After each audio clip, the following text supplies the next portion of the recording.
Good morning विद्यार्थी मित्रों, मैं चावड़ा इकबाल श्री एएस पटेल प्राथमिक शाला द्वारा चल रहे ऑनलाइन अध्ययन में आपका हार्दिक स्वागत करता हूं। विद्यार्थी मित्रों, कक्षा 8 विषय हिंदी के अंतर्गत हमने इकाई 5 दोहों का अध्ययन किया था। उसमें हमने कबीर के दोहों का अध्ययन किया। आज हम रहीम के दोहों के बारे में जानेंगे और रहीम के दोहों की समझ प्राप्त करेंगे। तो विद्यार्थी मित्रों, हम यहाँ दोहे का ज्ञान करेंगे, पठन करेंगे, उसके बाद हम उसकी समझ प्राप्त करेंगे। रहीमन वे नर मर चुके, जे कहूँ मागन जाही, उनते पहले वे मुए, जिन मुख निकसत नाही। रहीमन जिन मुख निकसत नाही। विद्यार्थी मित्रों, यहाँ पर रहीम जी कहते हैं कि रहीमन वे नर मर चुके। रहीम कह रहे हैं कि वो नर यानी कि वो मनुष्य मर चुके हैं, मरे हुए हैं। जे कहूँ मांगन जाही, कहूँ यानी कि कहीं पर किसी से कुछ मांग रहा है, मांगता है, किसी के सामने हाथ फैलाता है, वो नर, वो मनुष्य कैसा है? मरा हुआ है। उनते पहले वे मुए, दूसरे चरण में हमें उसका उत्तर दिया जाता है कि उनसे, उनते यानी कि उनसे पहले यानी कि पहले, वे मुए, मुए यानी कि मरे हुए, वे मरे हुए हैं। जिन मुख निकसत नाही, यानी कि जिसके पास कोई मांगने आ रहा है तो वो तो मरा हुआ ही है, लेकिन अगर आपके मुंह से मना कर रहे हो आप उसको देने के लिए, तो आप भी मरे हुए हो, उनसे पहले मर चुके हो। यहाँ पर रहीम जी ने ये बात कही हुई है कि मांगने वाला तो मरा हुआ ही है, लेकिन जो नहीं दे रहा है वो उनसे पहले मर चुका है। आगे देखिए दूसरा दोहा। जो रहीमन उत्तम प्रकृति, का करिष्ठ कत कुशंग, चंदन विष व्यापत नहीं, लिपटे रहत भुजंग। रहीमन लिपटे रहत भुजंग। विद्यार्थी मित्रों, यहाँ पर रहीम जी कह रहे हैं कि उत्तम प्रकृति, यहाँ पर स्वभाव की बात की गई है कि जिसकी प्रकृति उत्तम है, जिसके संस्कार श्रेष्ठ है, उसके सामने कुसंगी व्यक्ति भी उसका कुसंग, उसके अंदर उसके बुरे विचार उसके अंदर प्रवेश नहीं करते हैं। ठीक है, आपके संस्कार अच्छे हैं, आपकी प्रकृति अच्छी है, आपका स्वभाव अच्छा है, तो आपके साथ घूमने वाला कोई बुरा व्यक्ति भी उसका प्रभाव आपके ऊपर नहीं होता है। कि भुजंग विष व्यापत नहीं, लिपट रहत भुजंग, यानी कि चंदन के वृक्ष के ऊपर हमेशा वो जो भुजंग यानी कि सांप है वो लिपटे रहते हैं, फिर भी उन सांपों का जहर उस चंदन के वृक्ष में नहीं जाता है। ठीक है, तो यहाँ पर रहीम जी ने उत्तम प्रकृति की बात कही गई है, अच्छे संस्कारों की बात की गई है कि अच्छे संस्कार वाले व्यक्ति ऐसे हैं कि जिसके अंदर कभी भी बुरे दोस्त यानी कि बुरी बातें यानी कि कुसंग जो है वो उसके अंदर प्रवेश नहीं करता है। तीसरा दुआ पढ़ेंगे।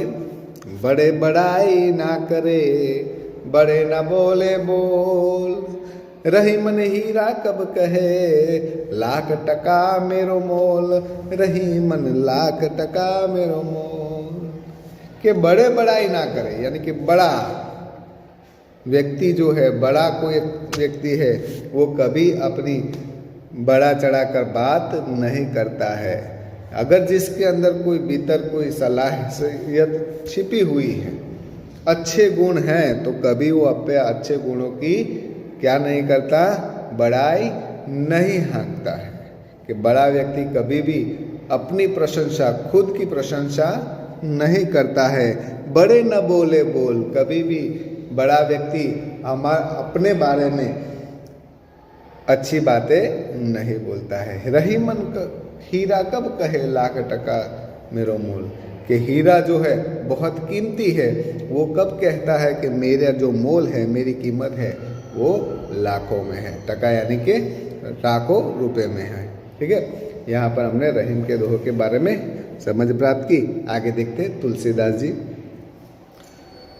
आवत ही हर्षे नहीं नैन नहीं शने, तुलसी वहां न जाए कंचन बरसे में, चाहे कंचन बरसे में। यहाँ पर तुलसीदास जी कहते हैं कि आवत ही हर्षे नहीं, कि आपके उसके घर जाने से उसका हृदय जो है हर्षित न हो जाए। नैन में नहीं सने, यानी कि उनके नैनों में आपको स्नेह नहीं दिखाई देता। ठीक है, तो स्नेह नहीं दिखाई देता है, खुशी नहीं दिखाई देती है, उसकी आंखों में आपके प्रति प्रेम दिखाई नहीं देता है। वहाँ पर तुलसीदास जी कहते हैं कि तुलसी वहाँ न जाइए कंचन बरसे में। अगर उसके घर पर कंचन यानी कि सोने की भी बारिश हो तो उसके घर नहीं जाना चाहिए। दूसरा दोहा देखेंगे। विद्या धन उद्यम बिना कहो जो पावे कौन, बिन डुलाए ना मिले जो पंखा की पौन, तुलसी जो पंखा की पौन। विद्यार्थी मित्रों, यहाँ पर तुलसीदास जी कहते हैं कि विद्या धन उद्यम बिना कहो जो पावे कौन। विद्या और धन, विद्यार्थी मित्रों, परिश्रम के बिना कभी भी आपको नहीं मिलती। विद्या के पीछे भी आपको मेहनत करनी पड़ती है, विद्या को प्राप्त करने के लिए भी आपको मेहनत करती है। धन यानी कि पैसा, पैसे को कमाने के लिए भी आपको मेहनत करनी पड़ती है।